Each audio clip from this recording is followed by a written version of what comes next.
first of all, I would say anyone from my community, from the hood, from Brooklyn, from any projects, any hood in New York City that doesn't believe that they should vote, I would say I understand. And I would also say that that feeling of not feeling like your vote matters, that's on purpose. That you didn't just get there by accident. That was people are banking on the fact that you don't believe your vote matters, right? So I would say that I understand. There's a system that is in place to make us feel that we don't matter, you know. And I fell victim to that too. So I'm not going to call you. I'm not going to get mad. I'm not going to call you out. What I will say is I understand. However, I will say that you've been misinformed, just as I was.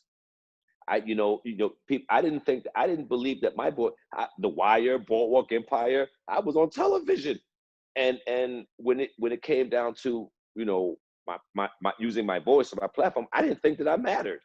So how can I, and I, from the outside looking in, I'm successful, right? And I still didn't think that I mattered. So how can I look at someone who's on my block, who came from my block, who's on the block right now? How can I turn to them and say, vote? They don't understand. I didn't understand. But what I will say is, you were misinformed, brothers and sisters. You've been hoodwinked.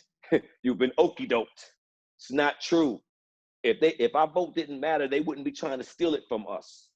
And what I would say is, don't think that the momentum stops after November 3rd. That's when the party begins. Because for everyone in New York City, we got a mayoral race coming up in June of 2021. And guess what? We got 3 people of color running for that office, 2 Black men and a sister. What I would tell you is get involved, educate yourself, find out who's running office, who's running for the next public advocate. They get to know people in our community that believe in us. So to anyone from our community who doesn't believe that their vote counts, again, I will say, I understand. I don't blame you for feeling that way. I felt that way. What I will tell you is, don't fall for the okey doke. It was designed for us to feel that way. Get out and find out who is in our community, who are our council members, our council board members, and things of that nature, the district leaders. Find out who they are, because that's where our voice is most impactful, when we get to know those people, boots on the ground, and then hold them accountable. That's how we start to build our confidence and our voice.